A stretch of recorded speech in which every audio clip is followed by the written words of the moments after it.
ನಾನು ಒಂದು ಸಣ್ಣ ಕೋಳಿ ಗುಡಿಸಲಿನಲ್ಲಿ ಹುಟ್ಟಿದೆ. ನನ್ನ ತಂದೆ ತಾಯಿ ನನಗೆ ಸತ್ಯವಂತಿಕೆಯಿಂದ ಇರಬೇಕು, ಎಲ್ಲರನ್ನೂ ಪ್ರೀತಿಸಬೇಕು, ಎಲ್ಲರಿಗೂ ಗೌರವ ನೀಡಬೇಕು ಎಂದು ಕಲಿಸಿದರು. ಒಂದು ದಿನ ನನ್ನೊಳಗಿನ ಕುತೂಹಲ ನನಗೆ ಗುಡಿಸಲಿನ ಹೊರಗೆ ನೋಡುವಂತೆ ಮಾಡಿತು. ಭಯ ಇದ್ದರೂ ನಾನು ಒಂದು ಹೆಜ್ಜೆ ಮುಂದಿಟ್ಟೆ.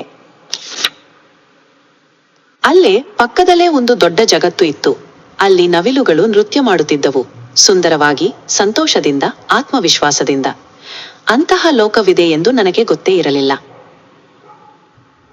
ಒಂದು ನವಿಲು ನನ್ನತ್ತ ನೋಡಿ ಹೇಳಿತು, ನೀನು ಕೋಳಿ, ಇದು ನವಿಲುಗಳ ಸ್ಥಳ, ಇಲ್ಲಿ ನಿನಗೆ ಸ್ಥಾನ ಇಲ್ಲ. ನಾನು ಧೈರ್ಯದಿಂದ ಉತ್ತರಿಸಿದೆ, ನಾನು ಕೋಳಿಯಲ್ಲ, ನಾನು ಒಂದು ನವಿಲಿನ ಮಗು. ಅವನು ನಗುತ್ತಾನೆ ಹೇಳಿದನು, ನೀನು ನವಿಲಿನಂತೆ ಮಾಡಬಲ್ಲೆಯಾದರೆ ಇಲ್ಲೇ ಉಳಿಯಬಹುದು.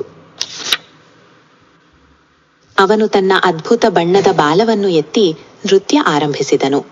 ನಾನು ನನ್ನ ಸಣ್ಣ ಬಾಲವನ್ನು ಎತ್ತಿ ನನ್ನಲ್ಲಿದ್ದ ಎಲ್ಲಾ ಶಕ್ತಿಯನ್ನು ಹಾಕಿ ನೃತ್ಯ ಮಾಡಿದೆ. ಅವನು ನಿಂತನು, ನನ್ನತ್ತ ನೋಡಿ ನಗಿದನು, ನೀನು ನೃತ್ಯ ಮಾಡಬಲ್ಲೆ, ನೀನು ಇಲ್ಲಿ ಉಳಿಯಬಹುದು. ಆ ಕ್ಷಣ ನನ್ನ ಜೀವನವನ್ನು ಬದಲಿಸಿತು.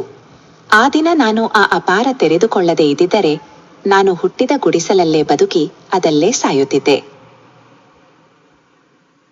ಅದೇ ಕಾರಣಕ್ಕೆ ನಾನು ಆಶಾಪಥವನ್ನು ನಿರ್ಮಿಸಿದೆ. ಪ್ರತಿ ಹುಡುಗಿಗೂ ಈ ಪಾಠವನ್ನು ಬೇಗನೆ ಕಲಿಯಬೇಕು ಎಂಬುದಕ್ಕಾಗಿ. ತಮ್ಮ ಮೌಲ್ಯವನ್ನು ಅರಿತು ಸುಂದರವಾದ ಜಗತ್ತನ್ನು ಕಾಣಲೆಂದು ಧೈರ್ಯವಾಗಿ ಹೆಜ್ಜೆ ಇಡಬೇಕು. ನಾವು ಹುಟ್ಟಿದ ಜಾಗ ನಮ್ಮ ಮಿತಿಯಲ್ಲ. ಭಯದಿಂದ ಅಲ್ಲೇ ಉಳಿದರೆ ನಮ್ಮ ಜೀವನವು ಅಲ್ಲಿಯೇ ನಿಲ್ಲುತ್ತದೆ. ಅಪಾರ ತೆರೆದುಕೊಳ್ಳುವುದು ಅಂದರೆ ಮೂರ್ಖತನ ಅಲ್ಲ, ಅದು ಧೈರ್ಯ, ಅದು ಕಲಿಯುವ ಮೊದಲ ಹೆಜ್ಜೆ.